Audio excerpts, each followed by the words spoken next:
নমস্কার, আমি দেবাদ্রিত শাস্ত্রী আর আপনারা দেখছেন আমার চ্যানেল দৈববাণী। দৈববাণী চ্যানেলে আপনাদের সকলকে স্বাগত জানাই। আসছে দুর্গাপূজা, বাঙালির মহোৎসব। বাঙালি কেন, আপামর জনসাধারণের বাংলার বুকে মহোৎসব হচ্ছে গিয়ে দুর্গাপূজা। তো এই দুর্গাপূজা থেকে কালী পূজা, এই যে সময়টা অর্থাৎ 6-7 তারিখের পর থেকে 31 তারিখ অবধি কেমন কাটবে অক্টোবরের এই কটা দিন। আপনার রাশি বা লগ্ন যদি সিংহ হয় তাহলে আমরা জেনে নেব যে সিংহ রাশি এবং সিংহ লগ্নের ক্ষেত্রে 6-7 তারিখের পর থেকে 31শে অক্টোবর অবধি সময়টা আপনার কেমন যাবে, কেমন থাকবে উৎসবের মরশুমের এই দিনগুলো। রাশি বা লগ্ন যদি সিংহ হয় তাহলে আপনার রাশি লগ্নের অধিপতি হচ্ছেন গিয়ে রবি। রবি দ্বিতীয় কন্যায় অবস্থান করছেন এবং 16 তারিখ অবধি উনি কন্যায় অবস্থান করবেন, কিন্তু কেতুযুক্ত অবস্থায় রয়েছেন। তাহলে 16 তারিখ অবধি কিন্তু আপনার খরচ খরচা একটু বেশি হতে পারে, কোনো কারণে পিতার সঙ্গে মতান্তর হতে পারে, সতর্ক থাকতে হবে। আরেকটি বিষয়ে সতর্কতা অবলম্বন করতে হবে, যদি আপনি কোথাও চাকরি করছেন অর্থাৎ আপনি যদি এমপ্লয়েড হন তাহলে সেক্ষেত্রে কিন্তু আপনার উপরের স্তরের আধিকারিকের সঙ্গে অর্থাৎ আপনার বসের সঙ্গে আপনার মতভেদ হওয়ার সম্ভাবনা রয়েছে। খুব বেশি তর্ক বিবাদের মধ্যে কিন্তু 16 তারিখ অবধি নিজেকে জড়াবেন না।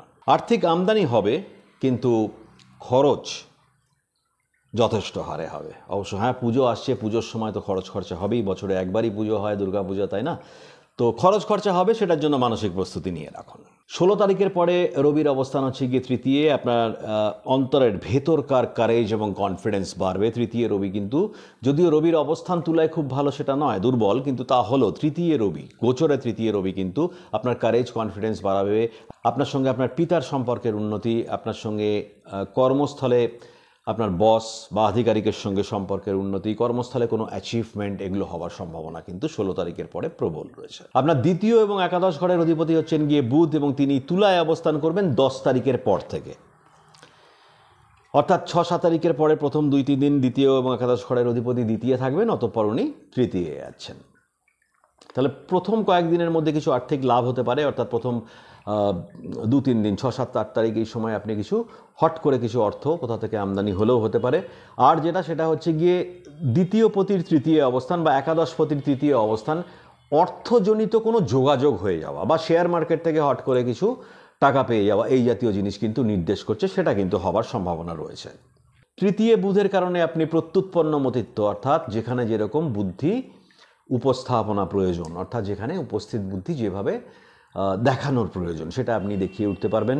প্রতিবেশীদের সঙ্গে আপনার সম্পর্কের উন্নতি পরিলক্ষিত হচ্ছে। আপনার তৃতীয় এবং দশমপতি হচ্ছেন গিয়ে শুক্র, তিনি তৃতীয় স্থানে অর্থাৎ স্বক্ষেত্রে অবস্থান করছেন, যোগকারী হয়ে অবস্থান করছেন।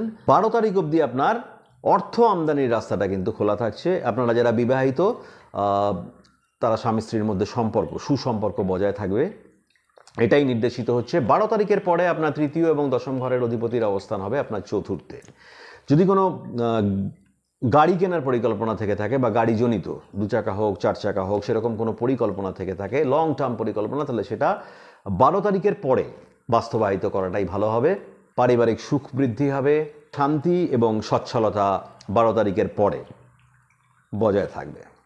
আপনার চতুর্থ এবং নবম ঘরের অধিপতি হচ্ছেন গিয়ে মঙ্গল, একাদশে অবস্থান করছেন। লাভস্থানে মঙ্গলের এই অবস্থান কিন্তু জমি বাড়ি সংক্রান্ত লাভ হতে পারে। আপনাদের মধ্যে যারা প্রমোটিংয়ের কাজ করেন, ভালো কোনো যোগাযোগ হয়ে যেতে পারে। যারা কনস্ট্রাকশনের সঙ্গে যুক্ত রয়েছেন তাদের ক্ষেত্রে ভালো, পুলিশ সামরিক বিভাগের সঙ্গে যারা যুক্ত রয়েছেন তারা ভালো, ইলেকট্রিক্যাল ইঞ্জিনিয়ারিং এর সঙ্গে যুক্ত ব্যক্তিদের ক্ষেত্রে ভালো নির্দেশিত হচ্ছে। যারা অ্যাথলেটিক্স বা খেলাধুলার সঙ্গে যুক্ত রয়েছেন তাদের ক্ষেত্রে 19 তারিখ অবধি যথেষ্ট ভালো বলে পরিগণিত হবে। 19 তারিখের পরে 20 তারিখ থেকে মঙ্গলের অবস্থান কিন্তু কর্কটে।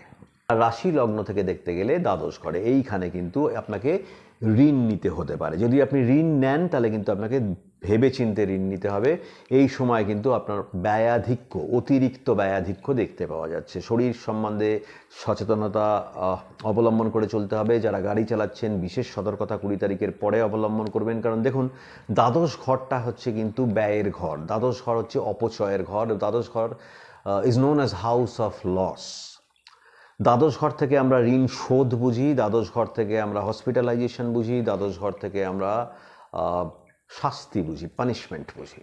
তাহলে এমন কোনো কাজ করা উচিত হবে না আগে পিছে যার থেকে এই জায়গাগুলো অ্যাক্টিভেটেড হয়। আবার দ্বাদশ কিন্তু বিদেশ সংক্রান্ত যোগাযোগও বোঝায়।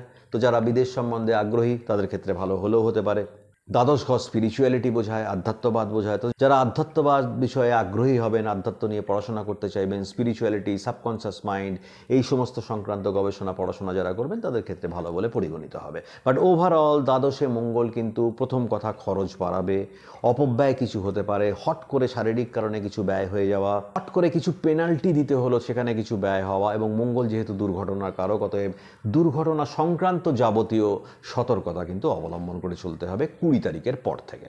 আপনার পঞ্চম এবং অষ্টমপতি হচ্ছেন গিয়ে বৃহস্পতি। তিনি দশমে বক্রী অবস্থায় থাকছেন 9 তারিখের পর থেকে, এবং তার দৃষ্টি পড়ছে আপনার দ্বিতীয়, চতুর্থ এবং ষষ্ঠ ঘরে।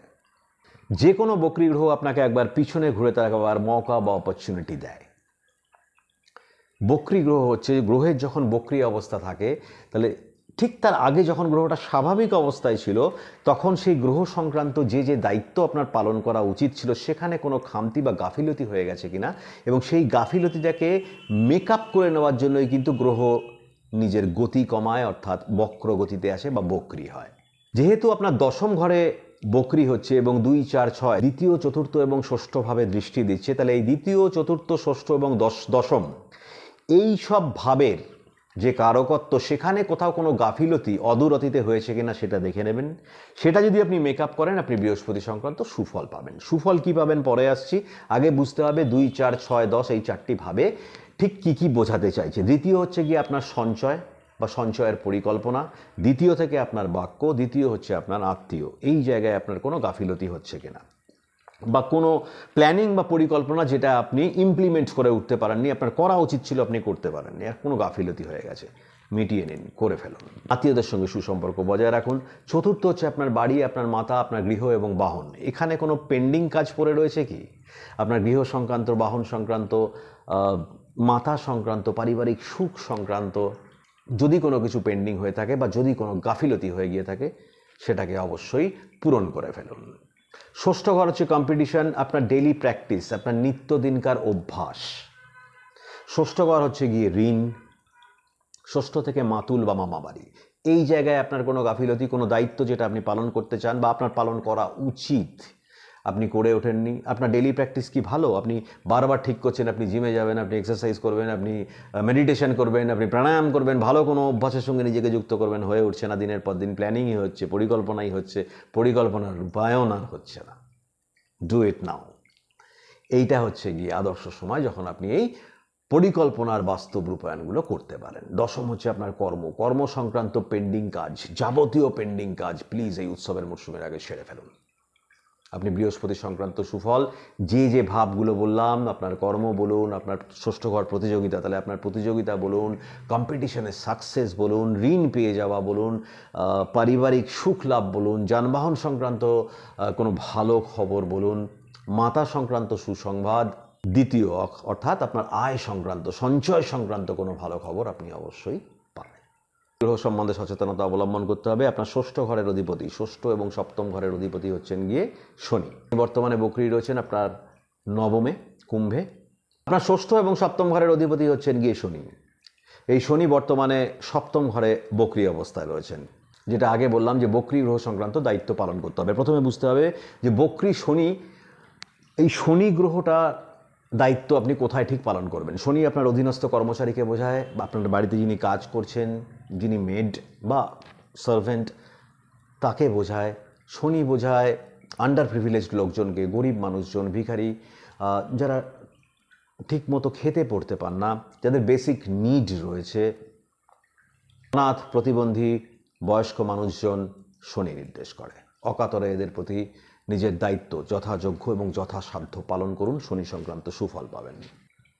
সপ্তমে শনি আপনার ব্যবসায় একটা ধীর স্থির ভাব, অর্থাৎ যতটা শনি বক্রী সপ্তমে, অর্থাৎ যতটা স্পিডি, মানে ব্যবসা থেকে যে রেজাল্ট আপনি এক্সপেক্ট করছিলেন, যত তাড়াতাড়ি এক্সপেক্ট করছিলেন, সেটা কিন্তু নাও হতে পারে।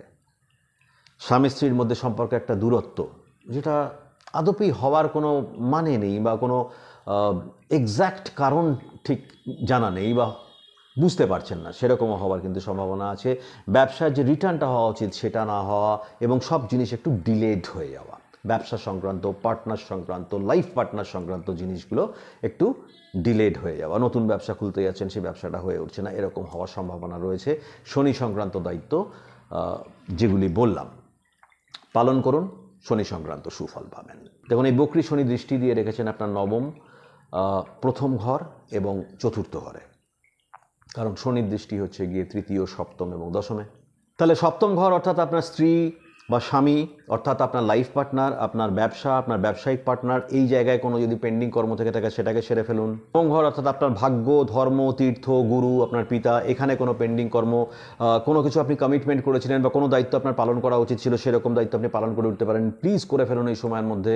লগ্ন হচ্ছে আপনার শরীর, মন, হাবভাব, আপনার ব্যক্তিত্ব, এখানে আপনি কোনো নতুন ডাইমেনশন চাচ্ছেন, নতুন কোনো ভ্যালু অ্যাড করতে চাইছেন, নতুন কিছু শিখতে চাইছেন, শরীর সংক্রান্ত কোনো সচেতনতা অবলম্বনের জন্য ভালো কোনো অভ্যাসের সঙ্গে নিজেকে যুক্ত করতে চাইছেন, please do it right now, শনি সংক্রান্ত সুফল পাবেন। চতুর্থ ঘর অর্থাৎ আপনার মাতা সংক্রান্ত, পরিবার সংক্রান্ত, যানবাহন সংক্রান্ত কোনো পেন্ডিং ডিসিশন রয়েছে, ডিসিশনটা নিয়ে ফেলুন, করে ফেলুন সেই পেন্ডিং কাজগুলো, বা যেটা কমিটমেন্ট রয়েছে, যেটা করবে বলেছিলেন করতে পারেননি, করা উচিত ছিল বা করাটা প্রয়োজন, করে ফেলুন, শনি সংক্রান্ত সুফল পাবেন। তা এই যে ভাবগুলোর কথা বলা হলো, এই প্রত্যেকটি ভাব সংক্রান্ত কাজ, পেন্ডিং কাজ আপনাকে করে ফেলতে হবে। আর দ্বিতীয়ত, শনি যাদের নির্দেশ করে তাদের অগাতরে সেবা করুন। আপনি গোটা মাস জুড়ে, গোটা উৎসবের মরশুম জুড়ে সার্বিকভাবে বৃহস্পতি এবং শনি, এই দুটো বকরি গ্রহের সুফল পাবেন। এবং এই দুটি গ্রহ কিন্তু রুলিং প্ল্যানেটস, গ্যালাক্সিতে এদের চেয়ে শক্তিশালী গ্রহ কিন্তু কেউ নাই। আপনার দ্বাদশপতি হচ্ছেন গিয়ে চন্দ্র, দ্বাদশ হচ্ছে গিয়ে ব্যয়ের ঘর, দ্বাদশ হচ্ছে গিয়ে বিদেশ যাত্রা, দ্বাদশ থেকে আমরা লস বুঝি, দ্বাদশ থেকে আমরা হসপিটালাইজেশন বুঝি, দ্বাদশ থেকে স্পিরিচুয়ালিটিও বুঝি, দ্বাদশ হচ্ছে পানিশমেন্টের ঘর। ষষ্ঠ, অষ্টম এবং দ্বাদশ, এই তিনটে হচ্ছে গিয়ে দুস্থান। তাহলে আপনার এই দ্বাদশপতি চন্দ্র 15 এবং 16 তারিখে রাহুযুক্ত হচ্ছেন, এবং সেটা অষ্টম ঘরে। আপনাকে সার্বিক সচেতনতা 15 এবং 16 তারিখে অবলম্বন করে চলতে হবে।